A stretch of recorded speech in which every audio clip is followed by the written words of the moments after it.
Hello, everyone, and welcome to Parenting Pathways, your go-to podcast for practical parenting advice.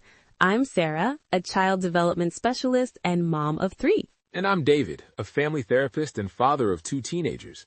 We're here to share insights, tips, and real-world strategies that can help you navigate the wonderful, challenging journey of parenting.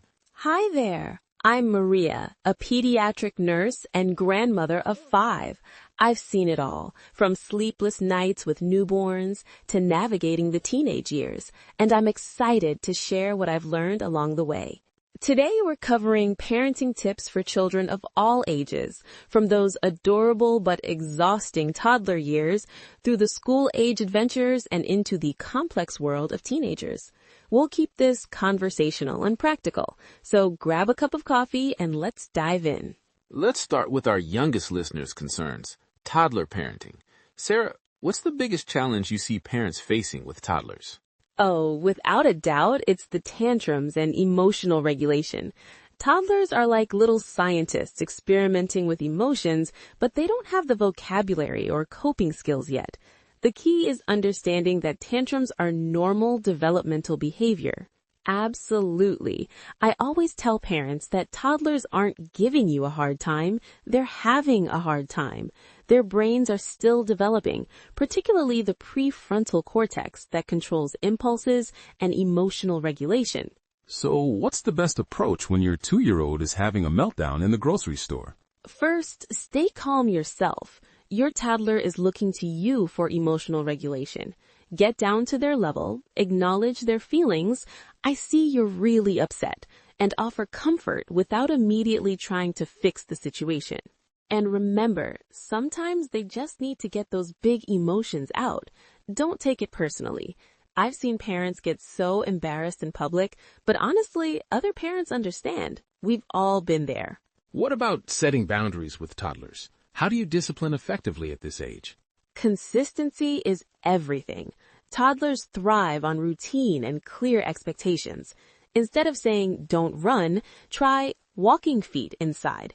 Give them the behavior you want to see, not just what you don't want. And natural consequences work well. If they throw their toy, the toy goes away for a bit.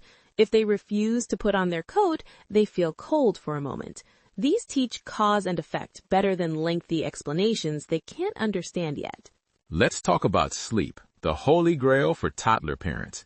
Any tips for better bedtime routines? Oh yes, a consistent bedtime routine is crucial. Start winding down at least an hour before bed. Dim the lights, do quiet activities like reading or gentle music. The key is predictability. Same order, same time, every night. And don't underestimate the power of a comfort object. A special stuffed animal or blanket can provide security when you're not right there. Also, make sure they're getting enough physical activity during the day. Tired toddlers sleep better. Now, let's shift gears to school-age children, roughly ages 5 to 12. This is when academic pressures start, friendships become more complex, and independence grows. Maria, what's different about parenting this age group? School-age children are developing their sense of competence and self-worth. They're comparing themselves to peers, dealing with academic challenges, and starting to form their own identity separate from family. It's exciting, but can be anxiety-provoking for both kids and parents. This is also when we see a lot of perfectionism emerge. Kids want to do well, but they might be afraid to try new things if they can't do them perfectly right away. We need to teach them that mistakes are learning opportunities. How do we support our kids academically without becoming helicopter parents? Great question. Focus on effort over outcome. Instead of, you're so smart, try, I can see how hard you worked on that math problem.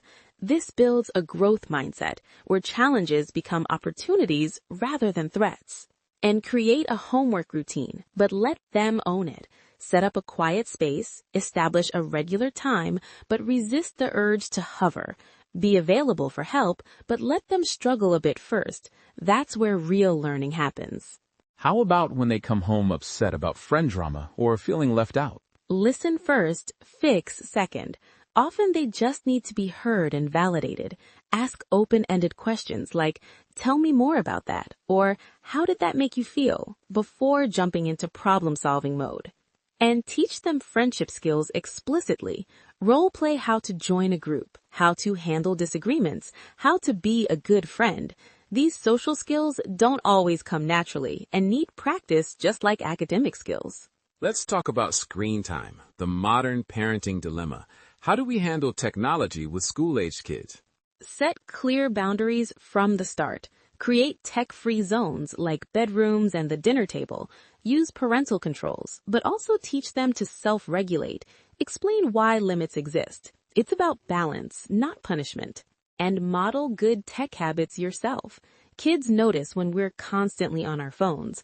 Make family time truly family time. No devices for anyone. Show them that real-world connections matter most. Now, for the topic that makes many parents break out in a cold sweat, teenagers. As someone who works with families daily and has 2 teens myself, I can say this stage is both challenging and incredibly rewarding. The teenage brain is fascinating from a developmental perspective. The emotional center develops faster than the rational thinking center, which explains a lot of teenage behavior. They're not trying to drive us crazy. Their brains are literally under construction. I always remind parents that teenagers still need us, just differently. They're pushing for independence while still needing security and guidance. It's like being a consultant rather than a manager. Communication becomes so crucial, but also more difficult. How do we stay connected when they seem to want nothing to do with us? Pick your battles and pick your moments. Don't try to have deep conversations when they're stressed or tired. Car rides are golden. They can't escape, and not making eye contact sometimes makes it easier for them to open up. And respect their need for privacy while staying involved. Ask about their day, but don't interrogate. Show interest in their world, their music, their friends, their concerns, even if it's not your cup of tea. What about discipline and consequences for teenagers? The old timeout doesn't work anymore. Natural consequences become even more important. If they don't do their laundry, they wear dirty clothes. If they spend all their allowance, they can't go out with friends. Let real life be the teacher when possible. And involve them in creating family rules and consequences. When they have input, they're more likely to follow through. It also teaches them negotiation and problem-solving skills they'll need as adults. Let's address the elephant in the room, mental health. How do we support our teenagers' emotional well-being? Normalize conversations about mental health. Check in regularly about stress levels, sleep, friendships. Watch for changes in behavior, appetite, or mood that last more than a couple of weeks. And don't be afraid to seek professional help. Just like we'd take them to a doctor for a broken bone, sometimes they need a therapist for emotional support. There's no shame in getting help. It shows strength and self-awareness. Now, let's talk about some universal parenting principles that work across all ages. Sarah, what's your top piece of advice? Connection before correction.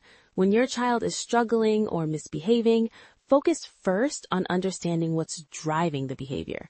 Are they tired, hungry, overwhelmed, seeking attention? Address the underlying need, then work on the behavior. I'd add that consistency doesn't mean rigidity. Be consistent in your values and expectations, but flexible in your methods. What works for one child might not work for another, even in the same family. And remember that parenting is a marathon, not a sprint. You don't have to be perfect. In fact, showing your kids that you make mistakes and can apologize and learn from them is incredibly valuable modeling. Let's talk about self-care for parents. We can't pour from an empty cup. Taking care of yourself isn't selfish. It's necessary for being the parent your children need. Absolutely. Whether it's a 10-minute walk, a phone call with a friend, or just a hot cup of coffee in peace, find small moments for yourself. Your children benefit when you're emotionally regulated and refreshed. What about building resilience in our children? How do we prepare them for life's inevitable challenges? Let them experience age-appropriate struggles. Don't rush to solve every problem for them. When they're frustrated with a puzzle or a friendship issue, sit with them in that discomfort and help them work through it. Teach them that feelings are temporary. This is hard right now, and that's okay. Hard feelings don't last forever. Help them identify their emotions and develop coping strategies that work for them. Let's discuss family traditions and creating positive memories. How important are these in child development? Incredibly important. Traditions create a sense of belonging and identity. They don't have to be elaborate. Even simple things like Pizza Friday or bedtime stories create security and connection. And involve your children in creating new traditions. Maybe it's a special birthday breakfast or a family game night. When children help create these rituals, they feel more invested in family life. What about handling sibling rivalry? This is something almost every multi-child family deals with. Avoid comparisons at all costs. Each child is unique with their own strengths and challenges. Instead of, why can't you be more like your sister, try, I notice you're struggling with this. How can we work on it together? And give each child individual attention. Even 10 minutes of one-on-one time can fill their emotional tank and reduce attention-seeking behaviors that often fuel sibling conflicts. Let's talk about teaching responsibility and life skills. When should we start, and how do we make it age appropriate? Start early. Even toddlers can put their toys away or help set the table. The key is making it about contribution to the family, not just chores. We all help our family rather than you have to do this. And gradually increase responsibility as they grow. School-age kids can pack their own lunches, do their own laundry, manage their homework schedule. Teenagers should be learning to cook, budget money, and handle their own appointments when possible.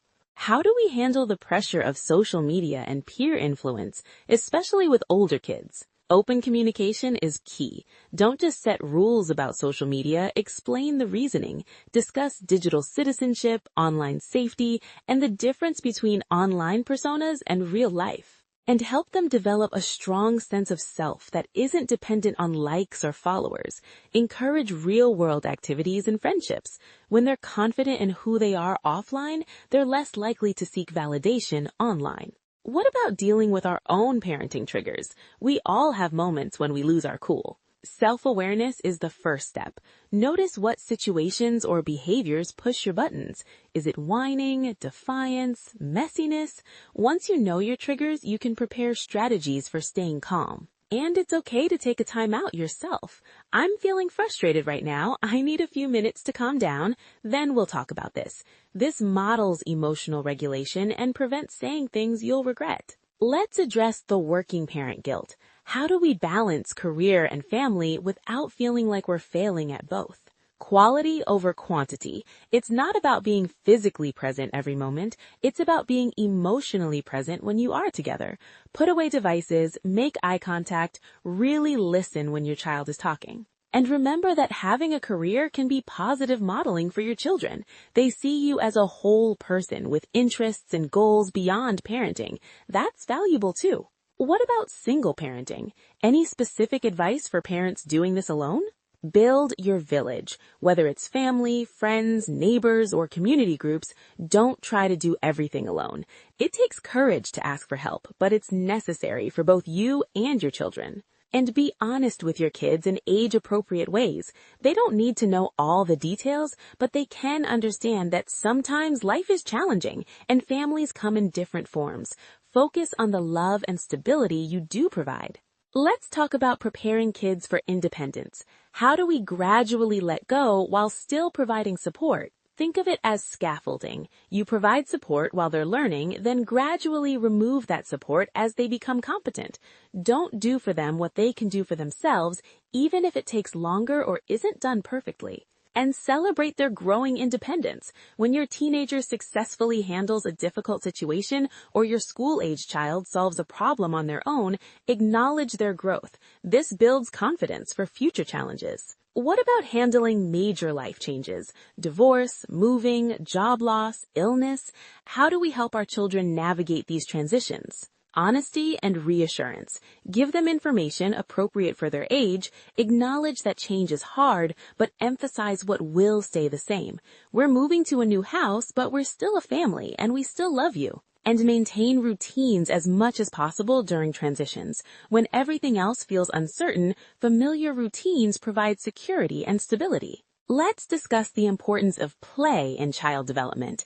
How can busy parents make time for play? Play is how children learn. It doesn't have to be elaborate or expensive.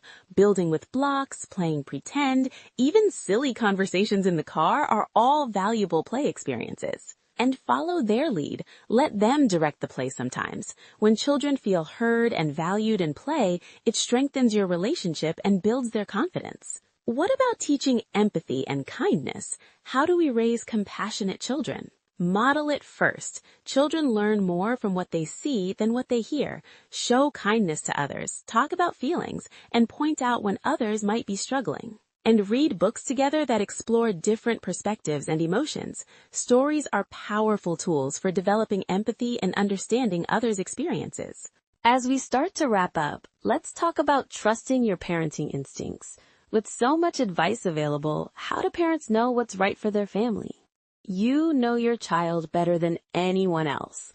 While expert advice can be helpful, trust your gut. If something doesn't feel right for your family, it probably isn't. Parenting isn't one size fits all. And remember that good enough is good enough. Perfectionism in parenting can actually be harmful. Children need to see that adults make mistakes, learn from them, and keep trying. That's real life. What final words of encouragement would you give to parents listening today? Parenting is the hardest job you'll ever love. There will be days when you feel like you're failing, but showing up with love and intention matters more than getting everything right. Your children don't need perfect parents. They need real, caring, present parents. And enjoy the journey. Yes, it's challenging, but it's also filled with incredible moments of joy, laughter, and connection. These years go by faster than you think, so try to savor the good moments, along with weathering the difficult ones. Thank you both for sharing your wisdom today. To our listeners, remember that every family is unique, every child is different, and every parent is doing their best with the tools they have. If you found today's discussion helpful, please share it with other parents who might benefit. We're all in this together, supporting each other through the beautiful chaos of raising children. And remember, seeking support and continuing to learn about parenting shows how much you care about your children. That love and commitment is the foundation of good parenting. Until next time, be patient with yourself, trust your instincts, and remember that love is the most important ingredient in raising happy, healthy children. Thanks for joining us on Parenting Pathways. We'll see you next time. Take care, everyone, and remember, you've got this.